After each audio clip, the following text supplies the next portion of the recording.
Assalamualaikum warahmatullahi wabarakatuh. Alhamdulillah wassalatu wassalamu ala Rasulillah wa ala alihi wa sahbihi wa man tabi'ahu wa mawalah. 5 tips cara menjaga hati. Yang pertama, meminta kepada yang punya hati. Maka Nabi mengajarkan, ya muqallibal qulub, wahai engkau yang membolak-balikkan hati. Itu menunjukkan bahwa walaupun hati itu di dalam tubuh kita, sudah kita bawa sejak kita lahir, tapi dia bukan punya kita. Mana buktinya bahwa dia bukan punya kita? Buktinya kita mau tenang, dia tidak tenang. Kita maunya adem, dia gelisah. Artinya dia bukan punya kita. Dia hanya dititipkan Allah Ta'ala. Maka kita minta pada dia yang punya hati. Ya muqallibal qulub, wahai engkau yang membolak-balikkan hati. Sabbit qulubana, kokohkan hati kami. Ala dinik, dalam agama. Wa ala ta'atik, dalam ketaatan kepadamu. Ketika Nabi SAW akan mengutus seorang sahabat namanya Mu'az bin Jabal. Wahai Mu'az, nanti kamu akan bertugas menghitung zakat di negeri Yaman. Kau akan sangat sibuk di sana. Maka jangan sampai hatimu lalai. Mintalah kepada Allah. Allahumma a'inni ala dzikrika wa syukrika wa husni ibadatik. Ya Allah, tolong aku supaya hatiku selalu mengingatmu, bersyukur kepadamu, dan beribadah dengan ibadah yang terbaik. Jadi salah satu penyebab hati kita ini gagal adalah karena kita merasa angkuh, sombong. Kita merasa ini punya saya, padahal ini bukan punya kita. Ini adalah milik Allah SWT. Maka mintalah kepada pemiliknya supaya dia tetap menjaga hati kita dengan doa yang diajarkannya kepada Nabi Muhammad SAW. Karena kalau hati itu rusak, ala fil jasadi mutah, ketahuilah di dalam jasad itu ada segumpal. Aidza salahat salahal jasadu kulluh. Kalau dia baik, maka seluruh tubuh menjadi baik. Wa idza fasadat fasadal jasadu kulluh. Kalau dia rusak, maka seluruh tubuh ikut menjadi rusak. Ala wahyal qalb, dia adalah hati. Ada juga orang menyebutnya jantung karena bentuknya seperti jantung pisang. Ada juga orang menyebutnya hati. Ada juga yang menyalahkan, terjemahan Ustaz salah. Kalau hati itu liver, yang dimaksud Nabi dengan qalb itu adalah jantung. Kalau gitu kita pakai dua-duanya, jantung hati. Karena dua-dua dipakai oleh orang Indonesia. Jadi sebagaimana fungsi jantung di dalam tubuh, begitulah qalb itu. Sebagaimana fungsi jantung di dalam tubuh, jantung menyemprotkan oksigen naik ke otak, jantung menyebarkan darah ke mata, ke telinga, ke tangan, ke kaki. Kalau terjadi sesuatu di jantung, orang bisa stroke ringan, bisa meninggal mendadak. Si Anu kemarin yang masih ikut dengan kita pengajian, kemana sekarang? Dia sudah meninggal mendadak karena sakit jantung. Begitulah fungsi jantung. Makanya orang sekarang mengatakan, mari olahraga, jantung sehat. Ternyata habis jogging meninggal. Yang enggak olahraga, sehat walafiat. Nah, itu menunjukkan juga dia bukan dalam kuasa kita, tapi dia adalah milik Allah SWT. Maka kita minta kepada pemiliknya. Poin yang kedua, hati yang katanya milik Allah itu, obatnya, menenangkannya, kata Allah adalah ala bidzikrillahi tatma'innul qulub. Dengan banyak berzikir mengingat Allah, maka dia menjadi tenang. Dia selalu bergejolak seperti pohon bambu yang dihembus angin, seperti pohon kelapa di tepi pantai. Dia tidak pernah tenang, seperti air laut yang bergejolak. Menenangkannya, kata Nabi dalam ayat Al-Quran, ala bidzikrillah, dengan banyak berzikir mengingat Allah, tatmainnul qulub, maka dia menjadi tenang. Dan maka sesungguhnya semua substansi ibadah itu adalah zikir. Makanya besok kita sholat subuh berjamaah, diawali hari itu dengan zikir. Sholat itu zikir. Aqimis sholata li dzikri, dirikanlah sholat untuk mengingat aku. Selesai sholat kita berzikir.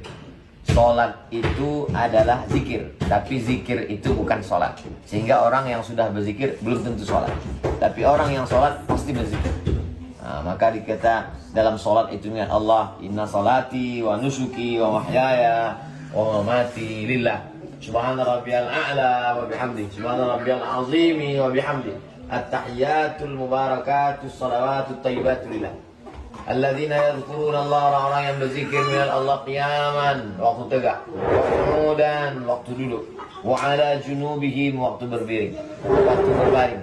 Nah, ini semua adalah bagian dari untuk menenangkan hati tadi. Kata Allah Ta'ala, ala bidzikrillah tatma'innul qulub, dengan banyak berzikir hati menjadi tenang. Subhanallah bihamdihi subhanallahil azim, zikir. Astaghfirullahal azim, zikir. Subhanallah, zikir. Alhamdulillah, zikir. Allahu akbar, zikir. La haula wala quwwata illa billah, zikir. Allahumma shalli ala sayyidina Muhammad wa ala ali sayyidina Muhammad, zikir. Tapi di antara semua zikir itu yang paling afdal, kata Nabi, afdalu dzikri la ilaha illallah. Diucapkan di mulut, diingat di hati.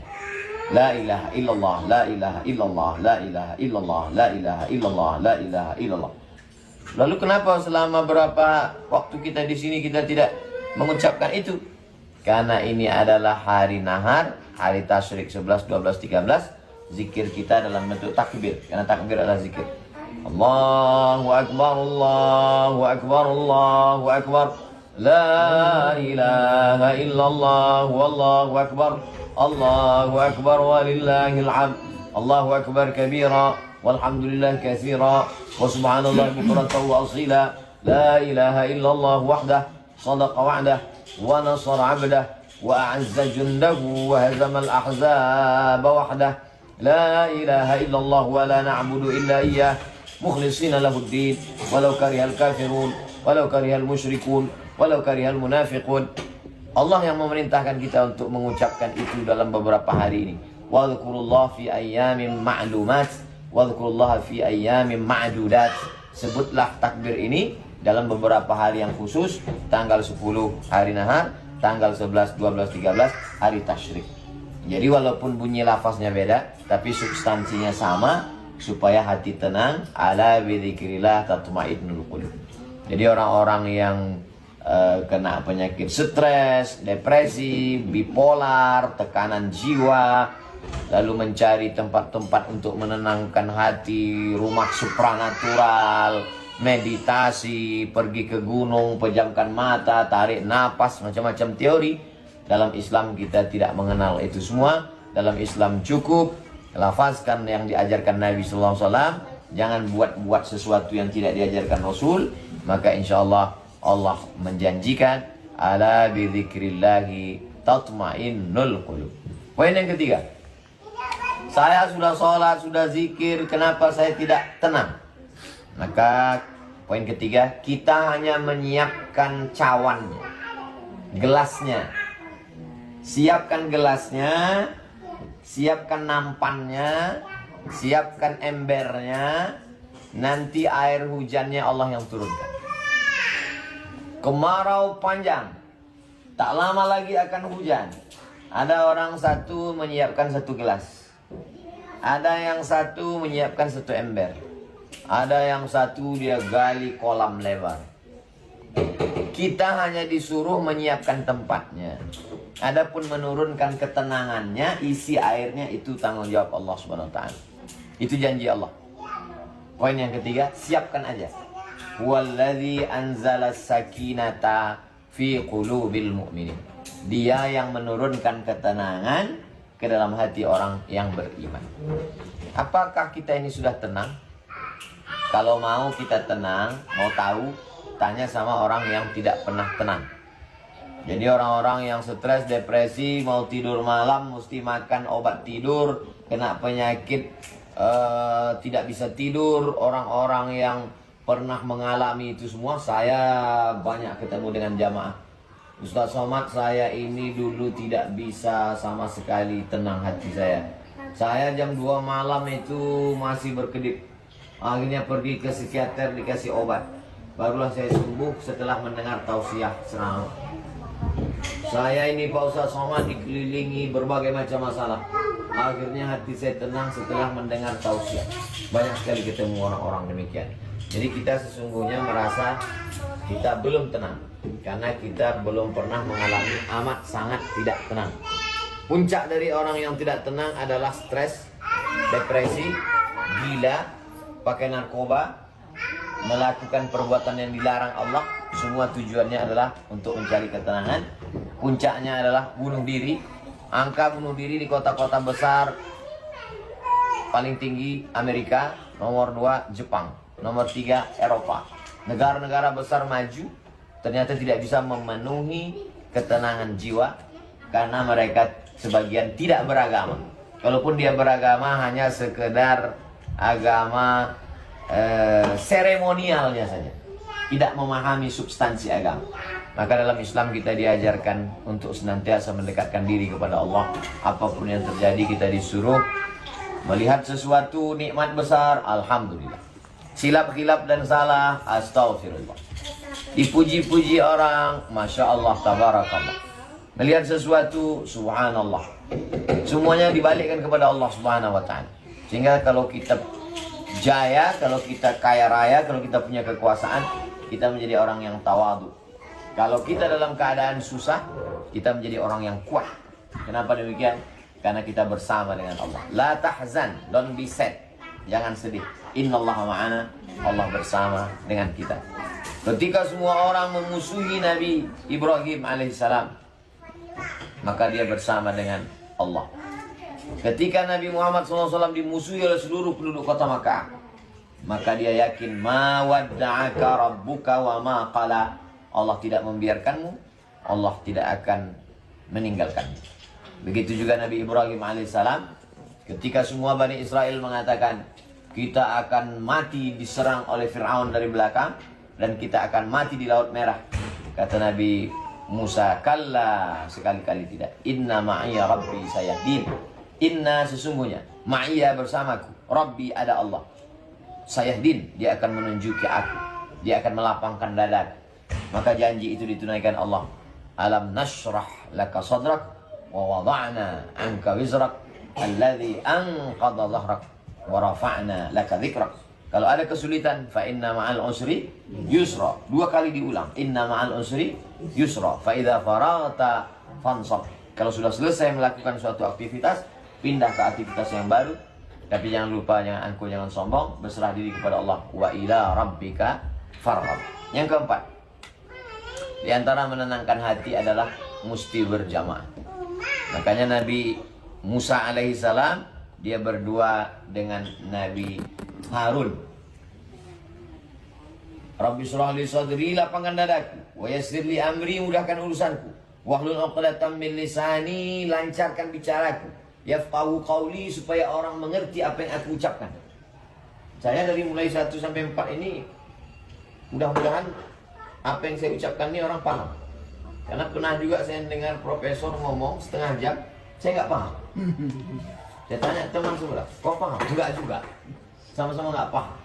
Jadi ternyata zaman sekarang makin omongan kita makin sulit dipahami, itu makin hebat.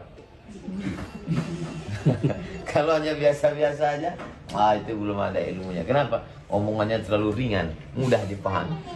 Nah, Nabi Musa berdoa kepada Allah, yafqahu qawli, supaya omonganku mudah dipahami orang. Tapi ada satu poin berikutnya, waj'alli waziran min ahli, berikanlah aku seorang penolong. Siapa dia? Harun akhi, Nabi Harun. Tak bisa kita berjalan sendiri, maka kita perlu ada orang lain yang mensupport kita. Makanya kalau diajak berjamaah, itu sesungguhnya adalah untuk melapangkan. Nabi Muhammad SAW bisa sendiri, tapi Allah mau mengajarkan kepada umatnya bahwa sedangkan nabiku pun tidak kuajarkan sendiri. Ada orang tua yang gagah perkasa, Abu Bakar. Ada anak muda yang luar biasa, Umar. Ada anak muda yang otaknya cerdas, Ali bin Abi Thalib. Ada anak muda yang kaya raya, Utsman bin Affan. Ada perempuan yang mensupport dakwah, Asma binti Abi Bakar, Aisyah, Khadijah. Nah, jadi kebersamaan itu termasuk melapangkan hati. Kalau kita dalam kesulitan, kita ceritakan yang kira-kira orang ini amanah. Ceritanya ke orang, jangan ke wall Facebook, jangan ke Instagram. Nanti komen-komennya membuat kita dunia makin sempit, apalagi dibaca oleh haters dan buzzers. Nah, ini pentingnya kita berjamaah. Makanya kata Nabi, alaikum bil jamaah, hendaklah kamu berjamaah. Iyyakum wal furqah, jangan sampai kamu memisahkan diri dari jamaah. Sampai-sampai ancamannya, man syadza syadza finnar. Siapa yang memisahkan diri dari jamaah, maka dia akan sendiri juga masuk ke dalam neraka jahanam. masuk Islam berjamaah.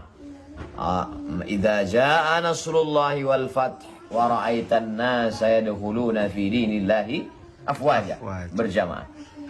Masuk ke dalam surga pun berjamaah. Wasiqal ladzina taqaw rabbahum ilal jannati zumara, berjamaah.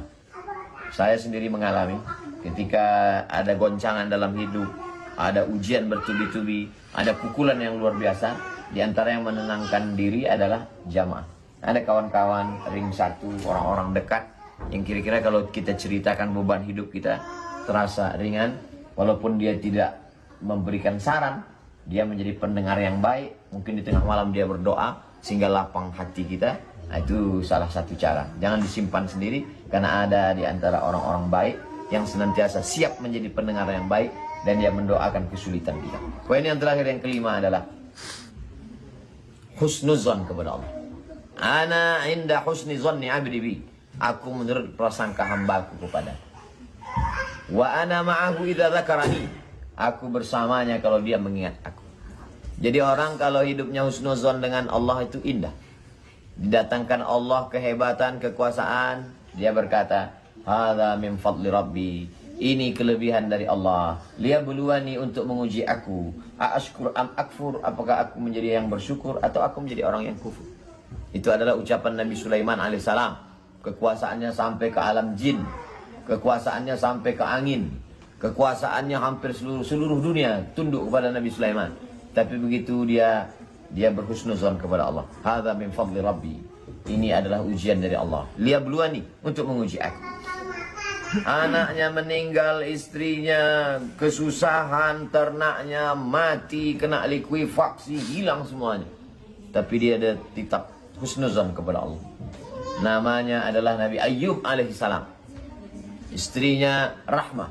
Makanya Pak Kuas selalu mendoakan, Allahumma arham bainakuma kama rahimta baina Ayyuba wa Rahmah. Buat dua pasangan ini berkasih sayang sebagaimana kau buat kasih sayang Ayyub dan Rahmah. Karena Ayyub, karena Rahmah tak meninggalkan Ayyub. Di saat anaknya meninggal, ternaknya mati, kebunnya kering, lalu kemudian kulit Ayyub kena penyakit kulit, dia tidak sekalipun mengadu kepada Allah. Dia malu untuk meminta kepada Allah. Dia hanya husnuzon kepada Allah. Sampai akhirnya dia hanya berkata, Anni massaniyaddur Rabbi, ya Allah, Anni, aku, massaniyaddur, aku kena penyakit. Wa anta arhamur rahimin, engkau maha penyayang di antara yang tersayang. Tak ada Nabi Ayub mengatakan, ya Allah, aku kan Nabi, sakitnya kok luar biasa ini. Enggak ada. Dia senantiasa husnuzon kepada Allah. Rabbi anni massaniyaddur wa anta arhamur rahimin. Nabi-nabi itu jarang sekali mengeluh kepada Allah. Diusir dari kaumnya, naik ke atas kapal laut, tiba-tiba kapalnya dipukul ombak, diempas gelombang. Akhirnya diundi siapa yang mesti dibuang ke laut. Barang-barang sudah dibuang, kapal hampir tenggelam. Mesti salah satu diundi orang. Undian itu jatuh ke salah satu orang ini. Akhirnya dia mesti dibuang ke laut. Tapi dia tak mengeluh. Ditelan oleh ikan. Di dalam perut ikan pun dia tak mengeluh. Apa kata dia? La ilaha illa anta subhanaka inni kuntu minadh dhalimin. Yang disalahkannya dia. La ilaha illa anta, tiada Tuhan selain engkau. Subhanaka, maha suci engkau. Aku yang kotor, aku yang jahat. Ini aku minadh dhalimin, aku yang zalim, aku yang salah.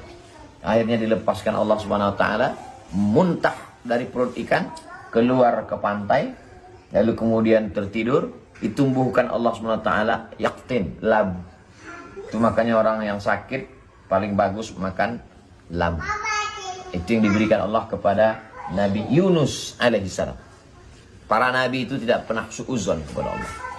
Jadi kalau ada orang dalam hatinya, saya sudah sholat, saya sudah puasa, saya sudah haji, saya sudah ikut pengajian, saya sudah khatam Quran, kenapa hidup saya begini? Maka sesungguhnya dia belum ridha menerima ketetapan Allah Subhanahu wa ta'ala. Ada orang tua yang menggendong bayi, bayinya kencing, dia ridha. Kenapa dia ridha? Karena dia sayang. Tapi kenapa orang tidak ridha kepada Allah Subhanahu wa ta'ala? Berarti dia belum sampai sayangnya sebagaimana menyayangi sesosok bayi. Kita memposisikan Allah tidak seperti anak. Lebih tidak ada bandingannya. Walam yakul lahu kufuwan ahad. Tak ada level selevel dengan Allah Subhanahu wa ta'ala. Jadi puncaknya adalah husnuzon kepada Allah. Hidup dengan husnuzon kepada Allah itu akan nikmat. Kalau dia kasih kelebihan, husnuzon, berarti Allah menguji aku. Kalau dia kasih kekurangan, husnuzon, boleh jadi Allah ingin supaya aku introspeksi diri. Ya ayyuhalladzina amanu ijtanibu katsiran minadh-dhann. Jangan berburuk sangka kepada manusia, apalagi kepada Allah Subhanahu wa taala. Itulah 5 poin kelanjutan dari sambutan Ustaz Ardi tentang innallaha la yanzuru ila ajsamikum, Allah tidak melihat bentuk tubuh kamu, wala ila suwarikum, Allah tidak melihat rupa wajah kamu, walakin yanzuru ila qulubikum, yang dilihat Allah adalah hati kamu, wa amalikum, dan amal kamu. 5 poin, 5 tips untuk menjaga hati kita supaya senantiasa dalam keadaan tenang sesuai dengan tuntunan Allah Rasulullah sallallahu alaihi wasallam. Terima kasih. Mohon maaf atas segala kesilapan dan kekhilafan. Aku lu qauli hadza astaghfirullah li wa lakum. Wassalamualaikum warahmatullahi wabarakatuh.